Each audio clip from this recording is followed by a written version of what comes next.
ప్రపంచంలోని 7 వింతల్లో తాజ్ మహల్ ఒకటి. ప్రేమకు ప్రతిరూపం ఆ అద్భుత కట్టడం. రోజు కొన్ని వేల మంది తాజ్ మహల్ను చూసి మురిసిపోతూ ఉంటారు. ఏటా లక్షలాది మంది విదేశీ పర్యాటకులు తాజ్ మహల్ అందాలు చూసి ఫిదా అవుతూ ఉంటారు. తెల్లటి పాలరాతితో ధగధగా మెరిసే ఆ చారిత్రక కట్టడం రంగు మారుతోంది.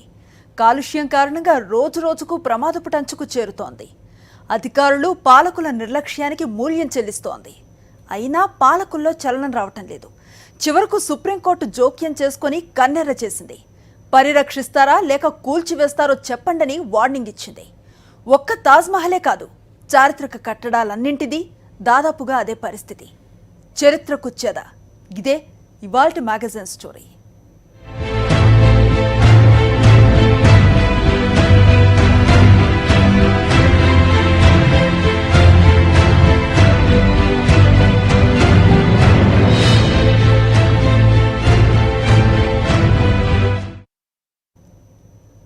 యమునా తీరాన, ఆగ్రా నగరాన ఒకప్పుడు ఒక వెలుగు వెలిగిన తాజ్ మహల్ ప్రతిష్ట ఇప్పుడు మసకబారుతోంది.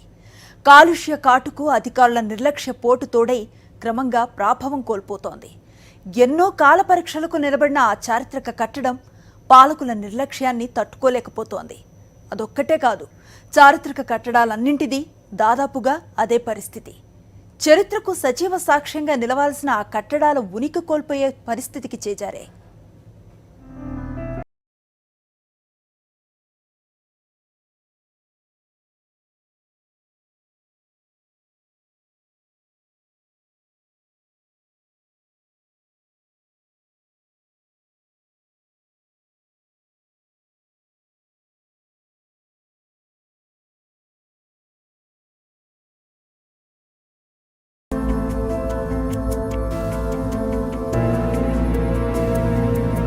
భారతీయ శిల్పకళా నైపుణ్యానికి నిలువెత్తు సంతకం. అంత గొప్ప కట్టడాన్ని నిర్లక్ష్యపు చెద ఆవరించింది. దాని పరిరక్షణ విషయంలో ప్రభుత్వాలు చేతులెత్తేయడంపై సుప్రీంకోర్టు మండిపడింది.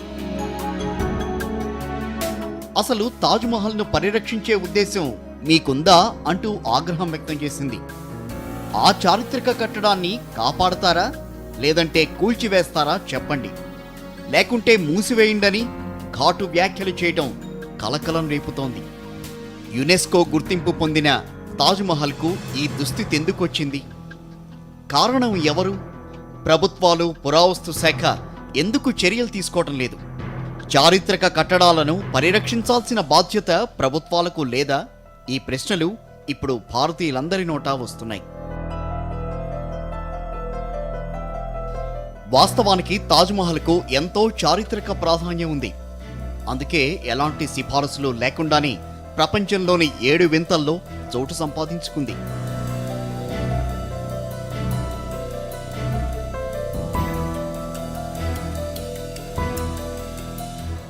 మొఘల్ చక్రవర్తి జహంగీర్ వారసుడైన షాజహాన్కు తన భార్యల్లో ముంతాజ్ మహల్ అంటే చచ్చేంత ప్రేమ. పర్షియా యువరాణైన ముంతాజ్ మహల్ చిన్నప్పటి నుండే షాజహాన్కు పరిచయం. మైనార్టీ తీరకుండానే ఇద్దరూ పెళ్లి చేసుకున్నారు. రాణివాసంలో ఎందరూ రాణులున్నా షాజహాన్ మనసులో మాత్రం ముంతాజే నిలిచి ఉండిపోయింది. ఆ ప్రేమలోనే ముంతాజ్ మహల్ 14 మంది పిల్లలకు జన్మనిచ్చింది. అందులో 7గురే బతికారు. 14వ శిశువుకు జన్మనిచ్చిన వెంటనే ముంతాజ్ మహల్ మరణించింది. దాంతో షాజహాన్ తీవ్ర విషాదంలో కూరుకుపోయాడు. అనుక్షణం ముంతాజ్ గురించిన ఆలోచనలతోనే విషాదంగా గడిపాడు. తనకు జీవితానికి సరిపడా ప్రేమను పంచిన ముంతాజ్ రుణం ఏదో రూపంలో తీర్చుకోవాలనుకున్నాడు. ఆ వెంటనే ముంతాజ్ మహల్ కోసం కళ్ళు చెదిరే స్మారకాన్ని నిర్మించాలని అనుకున్నాడు. ఆ ఆలోచనలోంచే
అంతటి అద్భుతమైన శిల్పకళతో నిర్మించిన ఆ అపురూప కట్టడాన్ని చూసేందుకు ఏటా లక్షల సంఖ్యలో పర్యాటకులు తరలి వస్తూ ఉంటారు.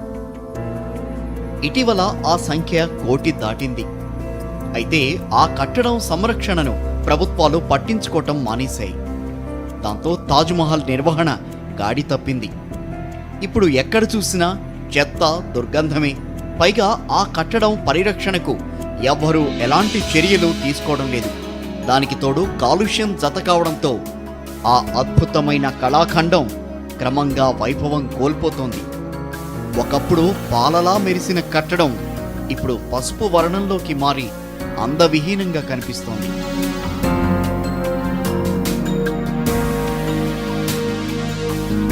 ముప్పై సంవత్సరాల నుంచి కూడా తాజ్మహల్ మీద వాద్యం నడుస్తూ ఉంది. ఏంటంటే చుట్టుపక్కల ఇండస్ట్రీస్ కావచ్చు, లేక అధికంగా టూరిస్టు ఒత్తిడితో కావచ్చు, అది తాజ్మహల్ కాలుష్యానికి గురవుతుంది. పక్కనే ఉన్న ఏదైతే యమునా నది ఉందో అది కూడా మొత్తం కాలుష్య కాసారంగా అయిపోయింది. ఈ కారణాల వలన తెల్లగా పాలరాతితో మెరుస్తున్నటువంటి తాజ్మహల్ వల్ల రకరకాల రంగులను పులుముకుంటూ ఉంటుంది. చెడిపోయే పరిస్థితికి వచ్చేసిందనమాట. ప్రపంచ దేశాలు ఇలాంటి చారిత్రక కట్టడాలను కంటికి రెప్పలా కాపాడుకుంటూ వస్తున్నాయి. కానీ మన పాలకులు మాత్రం అటువైపు కన్నెత్తి కూడా చూడడం లేదు. అంతర్జాతీయ పర్యాటకుల్ని ఆకర్షించడం ద్వారా ఏటా కోట్ల రూపాయల విదేశీ మార్గ ద్రవ్యం ఆర్జించేందుకు అవకాశం ఉన్నా దాన్ని పరిరక్షించాలన్న ధ్యాసే ఎవ్వరిలో కనిపించడం లేదు. కేంద్ర రాష్ట్ర ప్రభుత్వాల నిర్లక్ష్యానికి తోడుగా పురావస్తు శాఖ మొద్దు నిద్రతో ఆ అద్భుతమైన కట్టడం ప్రతిష్ట మసకబారుతోంది. విచ్చలవిడి కాలుష్యం, లెక్కకు మిక్కిలిగా పెరిగిపోతున్న కట్టడాలతో తాజ్మహల్ ఉనికికే ప్రమాదం ఏర్పడుతోంది. ఆ పరిస్థితిని ముందే ఊహించిన సుప్రీంకోర్టు ఎన్నిసార్లు మొట్టికాయలు వేసినా ప్రభుత్వాల్లో చలనం రావడం లేదు. కాలుష్యం బారి నుంచి తాజ్మహల్ను పరిరక్షించేందుకు చుట్టుపక్కల 10,400 చదరపు కిలోమీటర్ల పరిధిలో బొగ్గును వినియోగించే పరిశ్రమలను 1996లోనే నిషేధించింది. అలాంటి పరిశ్రమలను అక్కడి నుంచి తరలించాలని ఆదేశించింది. అయినా లాభం లేకుండా పోయింది. తాజ్ ట్రెపేజియం జోన్ పరిధిలో అలాంటి పరిశ్రమలు ఇప్పటికీ వందల సంఖ్యలో ఉన్నాయి. వాటి కారణంగా కాలుష్యం వెలువడి తాజ్మహల్ దెబ్బతింటోంది. అది బహిరంగ రహస్యమైనా ఎవ్వరూ కూడా ఆ సమస్యపై దృష్టి సారించడం లేదు. అందుకే సుప్రీంకోర్టు కేంద్ర రాష్ట్ర ప్రభుత్వాలపై విరుచుకుపడింది. పైగా ఈఫిల్ టవర్ కంటే తాజ్మహల్ అందమైందంటూ ఘాటు వ్యాఖ్యలు చేసింది. ప్రపంచ వింతల్లో ఒకటైన ఈఫిల్ టవర్కు ఏటా సుమారు 8 కోట్ల మంది పర్యాటకులు వస్తూ ఉంటారు. దాని ద్వారా అక్కడి ప్రభుత్వానికి ఏటా 100 కోట్ల విదేశీ మారక ద్రవ్యం వస్తోంది. కానీ మన తాజ్మహల్కు మాత్రం ఏటా 1 కోటి మందే వస్తున్నారు. దానికంటే అద్భుత కట్టడమైన తాజ్మహల్ను సందర్శించే వారి సంఖ్య ఎక్కువే ఉండాలి. కానీ మన ప్రభుత్వాల అనాలోచిత చర్యల వల్ల విదేశీ మారక ద్రవ్యం కోల్పోవడమే కాదు, కట్టడానికే ముప్పు వాటిల్లే పరిస్థితి వచ్చింది. గతంలో తాజ్మహల్ నుంచి ఒక భాగం ఊడి పడిపోయినప్పుడే సుప్రీంకోర్టు ఆగ్రహం వ్యక్తం చేసింది.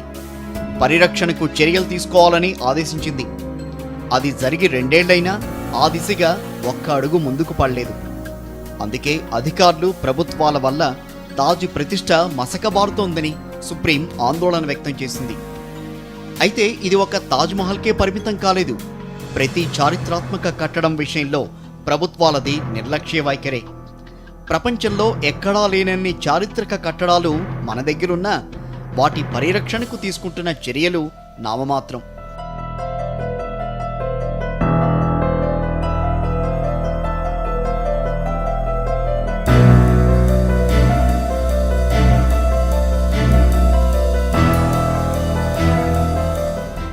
ఆగ్రాలో తాజ్మహల్కు 6 కిలోమీటర్ల దూరంలో ఉన్న ఆగ్రా పోర్టు పరిస్థితి కూడా అంతే. ఢిల్లీలోని ఎర్రకోట మాదిరిగానే ఎర్ర రాయితో దాన్ని నిర్మించారు. నిర్మాణంలో అది ఎర్రకోటనే పోలి ఉంటుంది. దాని ప్రతిష్ట కూడా క్రమంగా మసకబారుతోంది. ఇక దేశ రాజధాని ఢిల్లీలోని ఎర్రకోటకు చారిత్రాత్మకంగా ఎంతో ప్రాధాన్యం ఉంది. మొఘల్ చక్రవర్తి షాజహాన్ నిర్మించిన ఎర్రకోట భారతదేశం బ్రిటిష్ పాలనలోకి వెళ్ళాక సైనిక స్థావరంగా మారింది. స్వాతంత్ర్యం వచ్చాక దేశ సార్వభౌమాధికారానికి చిహ్నంగా నిలిచింది. 1947 ఆగస్టు 15న తొలిసారి అప్పటి ప్రధాని నెహ్రూ ఎర్రకోటలోనే జెండా ఎగురవేశారు. అప్పటి నుంచి ఏటా ఆగస్టు 15న ప్రధానమంత్రి అక్కడే జెండా ఎగురవేయడం సాంప్రదాయంగా వస్తోంది. విజ్ఞాన యాత్రకో వినోద యాత్రకో హస్తినకు వెళ్లేవారెవరైనా ఎర్రకోట చూడకుండా తిరిగిరారు. ఉవ్వెత్తున లేచిన స్వాతంత్రోద్యమానికి చెక్కు చెదరని చిహ్నంగా నిలిచిన ఎర్రకోటకు భారతీయుల హృదయాల్లో ప్రత్యేకమైన స్థానం ఉంది. అంత చారిత్రక ప్రాధాన్యం ఉన్న ఎర్రకోట నిర్వహణ కూడా చెప్పుకోదగ్గ స్థాయిలో లేదు. ఒక రకంగా చెప్పాలి అంటే భారతదేశం సుసంపన్నమైన సంస్కృతికి నెలవు. దేశం నలుమూలల సుమారు 3000కు పైగా చారిత్రక కట్టడాలున్నాయి. అందులో చారిత్రక వారసత్వ సంపదగా యునెస్కో గుర్తించిన నిర్మాణాలే 31 ఉన్నాయి. వాటన్నింటినీ సంరక్షించాల్సిన బాధ్యత ప్రభుత్వాలదే. మన పూర్వీకులు మన యొక్క సంస్కృతిని ఆధారంగా చేసుకొని రకరకాలైన కట్టడాలు, రకరకాలైన చారిత్రాత్మక స్థలాలను నిర్మించడం జరిగింది. అవన్నీ కూడా మన భావితరాల వారికి మన యొక్క సంస్కృతి, మన గొప్పతనాన్ని తెలుపుతూ ఉంటాయి. అయితే వాళ్ళు ఇటువంటి కట్టడాలను మనం జాగ్రత్తగా ఉంచి మన ముందు తరాల వారికి ఇవ్వవలసిన మన మీద బాధ్యత ఉంది. ఆ కట్టడాలు ఢిల్లీలో ఉన్న 3000 సంవత్సరాల నాటి అశోక పిల్లరే కావచ్చు, కుతుబ్ మినారే కావచ్చు, తాజ్మహలే కావచ్చు, అలాగే మధ్య భారతదేశంలో ఉన్నటువంటి ఈ నలంద విశ్వవిద్యాలయం వంటివి కావచ్చు. ఇక సౌత్లోకి వస్తే రకరకాలైన టెంపుల్స్ చక్కగా తమిళనాడులో ఎన్నో పురాతన టెంపుల్స్ ఉన్నాయి. మన తిరుపతి, మన తెలుగు రాష్ట్రాల్లో కూడా ఎన్నో ఉన్నాయి. హైదరాబాద్ నగరంలో కూడా మనకు గోల్కొండ ఫోర్టే కావచ్చు, చార్మినారే కావచ్చు. ఇలా పూర్వకాలం నుంచి వస్తున్నటువంటి ఈ యొక్క కట్టడాలు మన సంస్కృతిని చేస్తాయి. సో వీటిని రక్షించుకోవాల్సిన అవసరం ఉంది.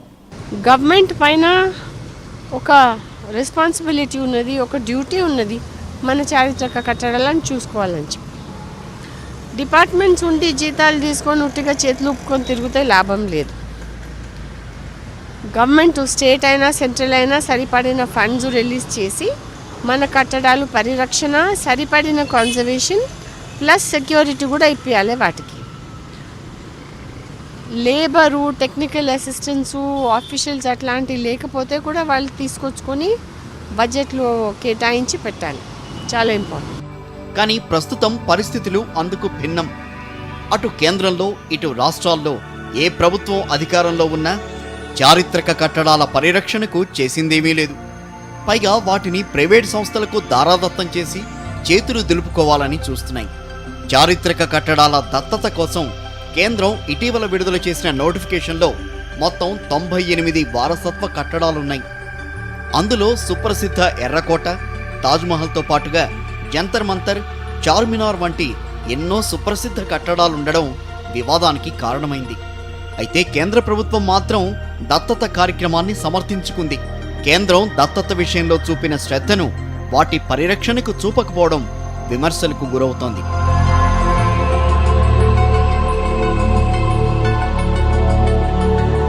అయినా డోంట్ కేర్ అన్నట్టుగానే వ్యవహరిస్తోంది. రాష్ట్ర ప్రభుత్వాలు తామేం తక్కువ కాదన్నట్టుగా చారిత్రక కట్టడాలను గాలికి వదిలేశాయి. అలా వాటిని ఎవ్వరూ పట్టించుకోకపోవడంతో ఆలనా పాలనా కరవై మెజార్టీ కట్టడాలు శిథిలావస్థకు చేరుకున్నాయి. ఇప్పటికైనా మేల్కొనకపోతే మరిన్ని చారిత్రక కట్టడాలు ఆ జాబితాలో చేరే ప్రమాదం లేకపోలేదంటున్నారు నిపుణులు.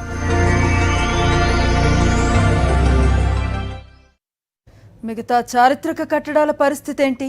బ్రేక్ తర్వాత చూద్దాం.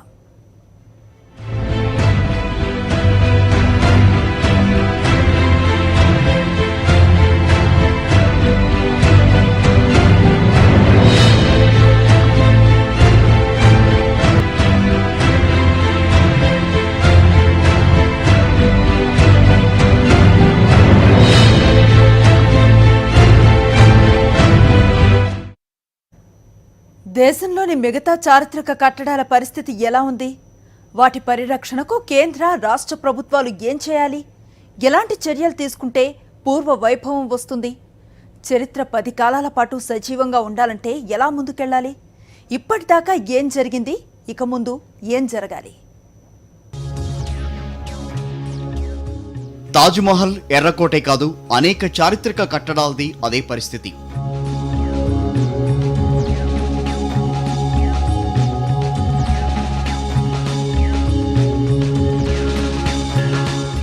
ప్రపంచంలో అద్భుత కట్టడంగా ఖ్యాతిగాంచిన చార్మినార్ కూడా శిథిలావస్థకు చేరుకుంది. 4 మీనార్లతో పర్యాటకులను కట్టిపడేసే చార్మినార్ కాలుష్యం కారణంగా రంగు మారుతోంది. దానికి తోడు సమయానుకూలంగా మరమ్మతులు చేయకపోవడంతో ఇప్పటికే కొంత భాగం పెచ్చులూడిపోతోంది. హైదరాబాద్కు తలమానికంగా నిలిచిన చార్మినార్ పరిరక్షణకు చర్యలు తీసుకుంటున్నామని దశాబ్దాలుగా రాష్ట్ర ప్రభుత్వాలు చెబుతున్నా పరిస్థితులు ఆశావహంగా లేవు.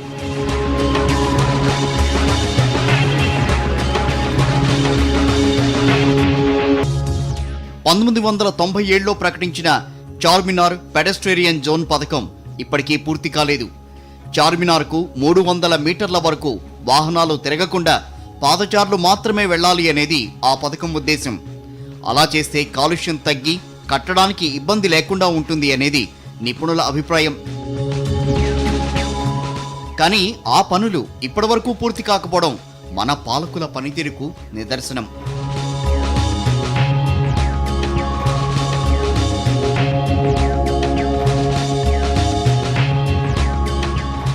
గోల్కొండ కోట కూడా చారిత్రాత్మకంగా ఎంతో ప్రాధాన్యత ఉంది. కొండపై ఉన్న కట్టడాలు ఆనాటి నిర్మాణ నైపుణ్యాన్ని కళ్ళకు కడతాయి.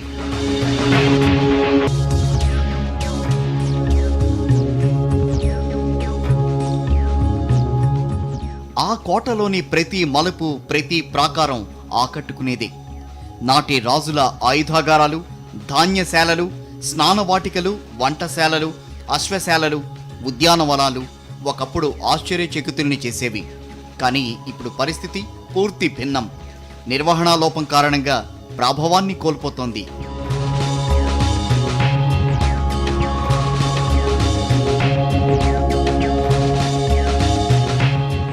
మహారాష్ట్రలోని అజంతా, ఎల్లోరా కట్టడాలు కూడా క్రమంగా ఉనికి కోల్పోతున్నాయి. రాతితో కట్టిన ఆ కట్టడాలు చూపర్లకు కనువిందు చేస్తాయి. ఇక మధ్యప్రదేశ్లోని ఖజురహో శిల్పకళా వైభవం గురించి ఎంత చెప్పినా తక్కువే. ఎన్నిసార్లు చూసినా ఆ శిల్పకళను మళ్లీ మళ్లీ చూడాలనిపిస్తుంది. స్త్రీ పురుషుల సౌందర్యాన్ని శిలలపై చెక్కిన తీరు అమోఘం.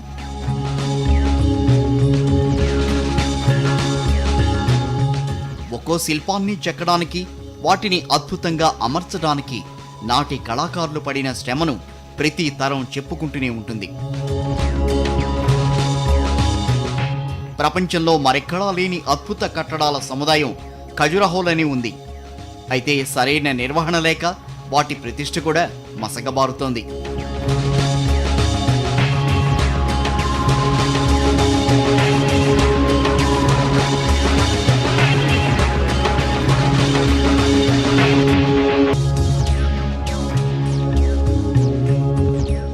పురావస్తు ప్రదేశాలు అవశేషాల చట్టం 2010 ప్రకారం పురాతన చారిత్రక కట్టడాలకు 300 మీటర్ల వరకు ఎలాంటి నిర్మాణాలు చేపట్టవద్దు. ఎందుకనంటే సమీప ప్రాంతాల్లో భారీ కట్టడాలు చేపడితే కాలుష్యం పెరిగి సమస్యలు వస్తాయనేది నిపుణుల అభిప్రాయం. కానీ ఆ నిబంధనలు ఎక్కడా అమలు కావడం లేదు.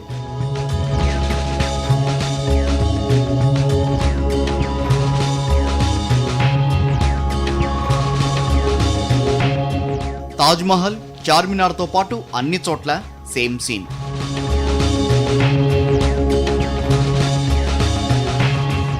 సదరు కట్టడాలకు సమీపంలోనే నిత్యం వేల సంఖ్యలో వాహనాలు తిరుగుతున్నాయి. రోజు అవి వెదజల్లే కాలుష్యం కారణంగా ఆ కట్టడాలకు ముప్పు వాటిల్లుతోంది.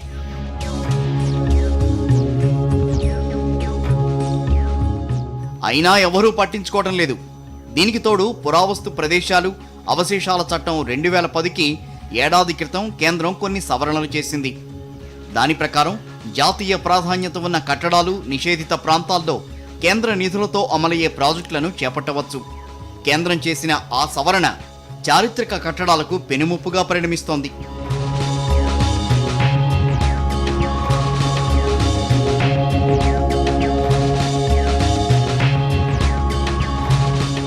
చారిత్రక కట్టడాల సమీపంలో నిర్మాణాలు చేపడితే రసాయనాలు, కాలుష్యం కారణంగా అవి దెబ్బతినే ప్రమాదం ఉందని నిపుణులు ఆందోళన వ్యక్తం చేస్తున్నారు.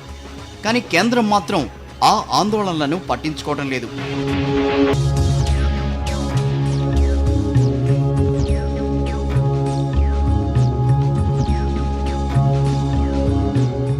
గతం గురించి భావితరాలకు తెలియాలి అంటే చారిత్రక నిర్మాణాలు, కట్టడాలే కీలకం. వాటిని పరిరక్షించుకుంటేనే మన చరిత్ర 10 కాలాల పాటు సజీవంగా ఉంటుంది. పైగా ప్రపంచ దేశాల పర్యాటకులను ఆకర్షించేందుకు అవి ఒక మార్గంగా ఉపయోగపడతాయి. కానీ మన పాలకుల కారణంగా ఆ కట్టడాలన్నీ వరుసగా ప్రమాదంలో పడుతున్నాయి. వాటి పరిరక్షణకు ఇప్పటికైనా నడుం బిగించాల్సిన అవసరం ఉంది. చారిత్రక కట్టడాలు ఏదైతున్నాయో వాన్ని కాపాడుకోవడానికి తగినంత బడ్జెట్ ఇవ్వాలి, తర్వాత వీలైతే స్టాఫ్ను కూడా ఇవ్వాలి, దాన్ని కాపాడుకోవాలి. ప్రజలు కూడా ఎక్కడైనా వెళ్ళినప్పుడు ఆ కట్టడాల మీద గీతలు గీస్తుంటారు. చార్మినార్ మీద కూడా కొన్ని సందర్భాల్లో చూసినాం, బొగ్గుతో గీతలు గీయడం, లేదా ఒక మొల తీసుకొని దాన్ని అంతా చెక్కడం చేయడం. ఇప్పుడు ఉదాహరణకు మహబూబ్ నగర్లో ఒక పెద్ద చెట్టు ఉంది, పిల్లల మర్రి అంటారు, 800 సంవత్సరాలు. ఆ పోయిన వాళ్ళు ప్రతి వాళ్ళు తన పేరు దాని మీద రావాలని చెట్టు కాండాన్ని అంతా గీసి అది చచ్చిపోయే పరిస్థితికి వచ్చింది. ప్రజల్లో కూడా కొద్దిగా డిసిప్లిన్ ఉండాలి. మన యొక్క తరతరాల నుంచి వస్తున్న ఆస్తిని, తరతరాల నుంచి వస్తున్నటువంటి ఈ యొక్క మన ట్రెడిషన్ను కాపాడుకోవాలి. మన యొక్క సంస్కృతిని కాపాడుకోవాలంటే ఈ హిస్టారికల్ ఇంపార్టెన్స్ ఉన్నటువంటి కట్టడాలను మనం కాపాడుకుంటే బాగుంటుంది. వరల్డ్ వైడ్ చూస్తే ఎన్నో ఉన్నాయి. ప్రతి కంట్రీలో చిన్నగా ఉన్న కంట్రీలో కూడా ఎక్కువ ఉన్నాయి. వాళ్ళు కాపాడి మంచిగా పరిరక్షించి వాటికి సరిపోయిన కన్జర్వేషన్ చేసి, మేము రీసెంట్గా ఉజ్బెకిస్తాన్ పోయిచ్చినాము, ఇరాన్ ట్రావెల్ చేసినాము. అక్కడ వాళ్ళు ఎటువంటి కృషి చేసి ఎట్లా ఫండింగ్ ఇచ్చి టూరిజం ఫెసిలిటీస్ ఇంప్రూవ్ చేస్తున్నారు. తక్కువ ఉన్న కంట్రీస్లలో వెరైటీ లేని కంట్రీస్ కూడా వాళ్ళు చూసుకుంటున్నారు.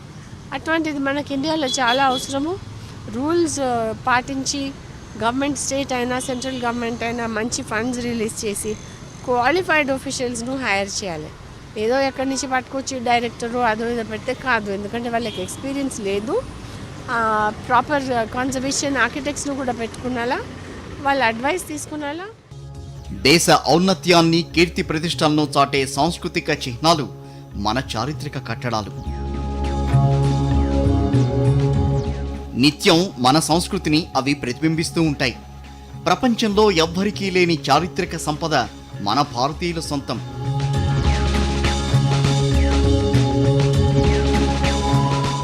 అలాంటి కట్టడాలను పరిరక్షించుకోవాల్సిన బాధ్యత మనందరిపైన ఉంది. ముఖ్యంగా ప్రభుత్వాలు ఆ విషయంలో స్పష్టమైన కార్యాచరణతో ముందుకు రావాల్సిన అవసరం ఉంది.